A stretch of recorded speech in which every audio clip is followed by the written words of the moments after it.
We're talking about the unfair practices of retailers against their suppliers, and can this be sorted out at EU level? I feel that in any member state where corruption is prevalent, and that is an awful lot of member states, the temptation for the large retailers to simply buy off the inspector or the adjudicator is very great indeed. We know that sort of thing goes on, and you can have all the rules and regulations you like. When that happens, those rules and regulations mean absolutely nothing at all. Now, in the UK, we are trying to do something about this, and I particularly hope that any EU legislation isn't going to cut across what we are trying to do. We have created the post of an adjudicator. It's held by somebody called Mrs. Take-On. Now, she hasn't as yet managed to bring a heavy prosecution. Possibly her presence or her role may be deterring the retailers from some of the tricks they used to get up to, but I'm not sure. But actually, she will have to get a prosecution. She's got to show she's got teeth in order for the retailers to have a bit of fear.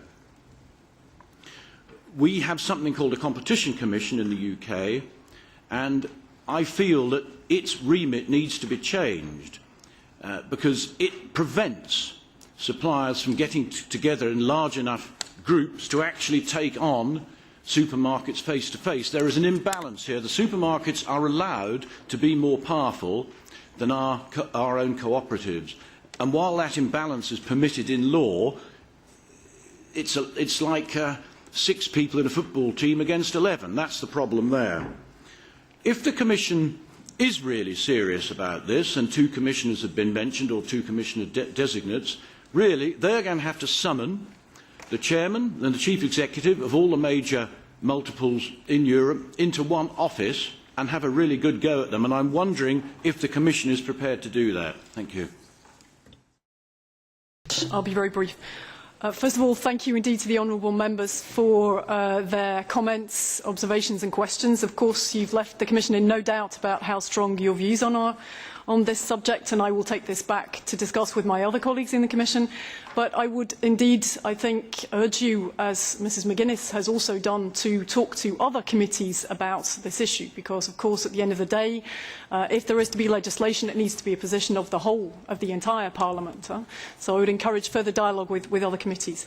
That said, if I may, I'd like to make 5 very short points in response to the questions that have been raised. First of all, in relation to what's happening in the Member States, Frau Müller mentioned this at the outset of the debate, and a number of members referred to the fact that the Bundeskartellamt in Germany is actually active in this sector. We see as well that in a number of other Member States, legislation and their systems are being reinforced.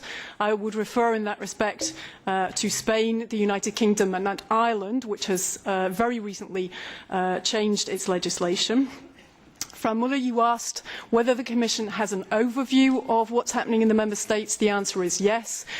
We have published a legal study at the same time as the communication, which gives you an overview of what the situation is. It's a changing picture, of course, and we are happy to update you as and when. We're happy to come back and tell you what's going on. But please take a look at the legal study that we published. Secondly, in December, we will have a meeting of all the enforcement authorities in the Member States, including, for example, Mrs. Takon from the United Kingdom, who's been mentioned several times in the debate. She's also been invited, and we will encourage an exchange of good practices. We will make sure that there is the transparency, at least, that this committee is asking for in terms of what is happening in the Member States. Secondly, on the supply chain initiative, one of the honourable members from the United Kingdom said we should have a voluntary code at European level. It already exists. That is the supply chain initiative. And as our communication said, we don't try and put everybody into one basket. It's not one size fits all. We recognise there are differences in different member states, but there is already a code of conduct, the voluntary initiative, at European level. One of the Dutch members asked, is there enough signees? Are there enough people signing up to the supply chain initiative? We know that a lot of retailers have signed up, but the clear answer is no, not yet. We don't see enough sign-ups. We want more SMEs, and we also would like, of course, to encourage the producers to sign up as well. My third point, of course, a number of members said several times, legislation is the only way to go. A number of members also referred to problems which I think go beyond the unfair trading practices. I mean, the Commission recognises there are lots of difficulties in the sectors, and you talked about problems with the Russian sanctions, you talked about payment delays, you talked about price dumping. Now, some of these problems may be exacerbated, made worse by the UTPs, but those problems have to be unpacked individually and dealt with individually. This communication deals with the unfair trading practices. It can't deal with all the problems. But that said, we of course recognise that these UTPs have a particularly bad effect on SMEs, as I said at the beginning, and we're very conscious of that, and we will keep that very much at the forefront of our minds as we move forward. Fourthly, a number of members said we can't just have codes, that's not enough, we need an effective deterrent factor. This is precisely what the Commission's communication recognises, that these codes simply are not enough in terms of dealing with the fear factor. Now, last, there was a very specific question about having an adjudicator. Some members said there needs to be ombudsmen or ombudswomen at national level. We very much agree with that. We think that we can see the benefits of it. But other members said there needs to be an adjudicator at European level. Now, before we get to that, we have to review the situation in member states, but also please bear in mind that lots of these cases turn on the facts of given circumstances. You need somebody who is close to what's happening on the ground and able to analyse facts and do investigations. At the moment, in this particular area, the Commission does not have those powers. So, as we've said very clearly, we accept that the situation needs to be improved. We will work towards that with enforcement authorities, but we should review the situation before, I think, we decide that legislation is the only way to go. There can be problems with legislation, as a number of members have mentioned. It's not necessarily that easy to make sure that the legislation is properly enforced, or indeed that it can cover all the kinds of situations that we need to. Thank you, Chairman. We're talking about novel foods, which are foods which aren't generally regarded as being grown or produced in a traditional way. The last time we spoke about this, I mentioned bushmeat. And I'm assured in this document that bushmeat must meet the same stringent safety standards that British livestock producers and meat processors all have to adhere to. But of course, it isn't as easy as that, is it? Because there's something going on underneath the radar which bypasses all the regulations that you can dream up. And that is individuals carrying suitcases bulging full of moist, dead snakes, monkeys and small crocodiles. And these are carried in suitcases from international airports, and they are placed on the market for sale.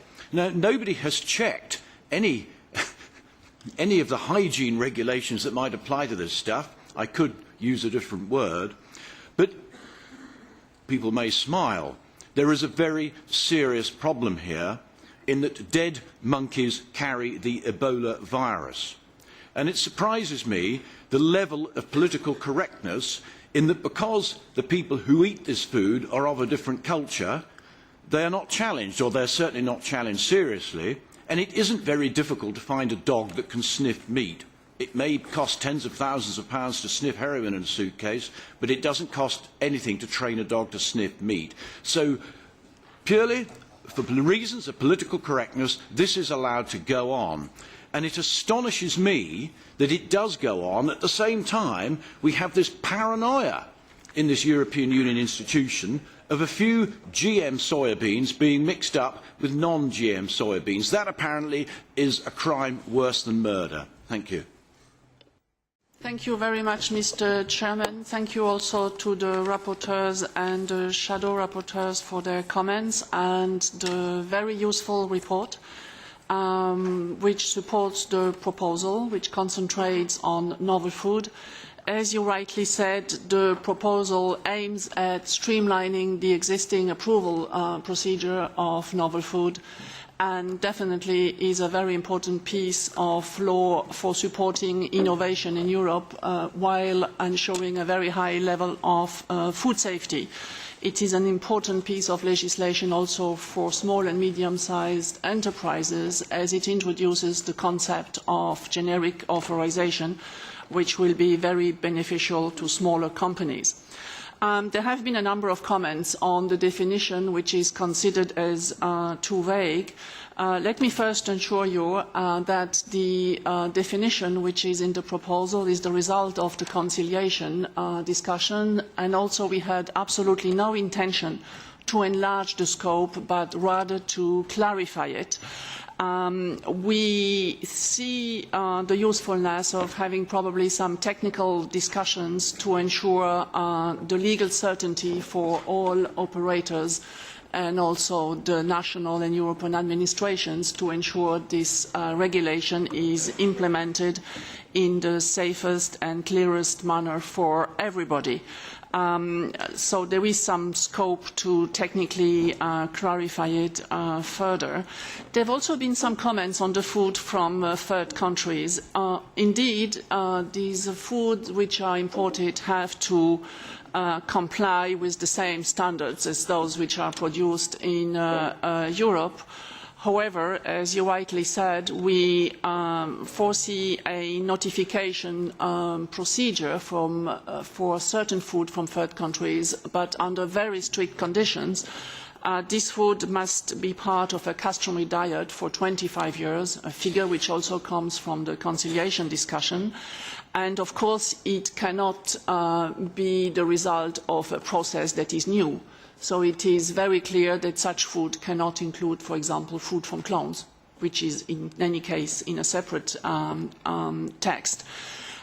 So food from third countries are subject to strict conditions, and also if there are reasoned safety objections from member states, such food can no longer benefit from the simplified notification, because it would then, the applicant would then have to go to EFSA and have a full risk assessment. So it's very well circumvented, while offering the possibility to third countries to export food which has been safely consumed in the countries for a long period, and this allows them to export them and does not diminish the level of safety in Europe.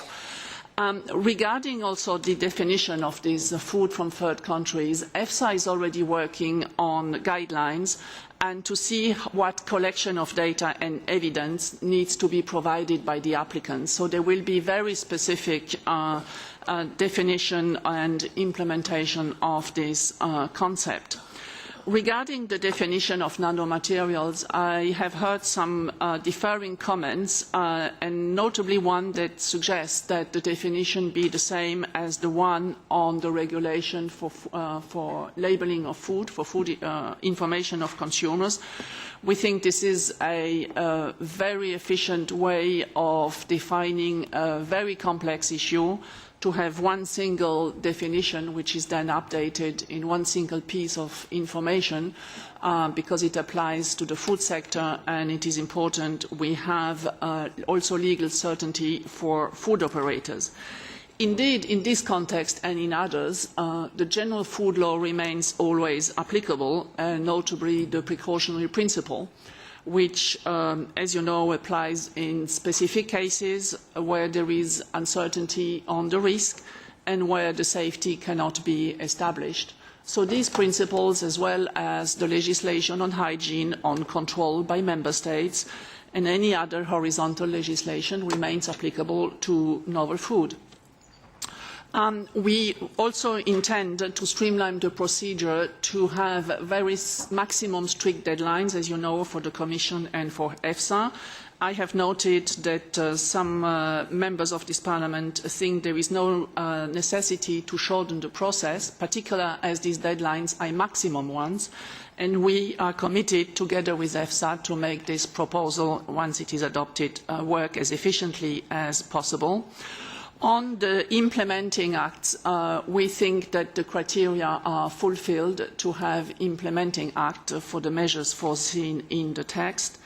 And maybe on a last point, I would like to underline that the member states, with this streamlined, centralised procedure, do not lose sovereignty. On the contrary, because they remain informed of the whole process, including of all the content of the applications, including the confidentiality.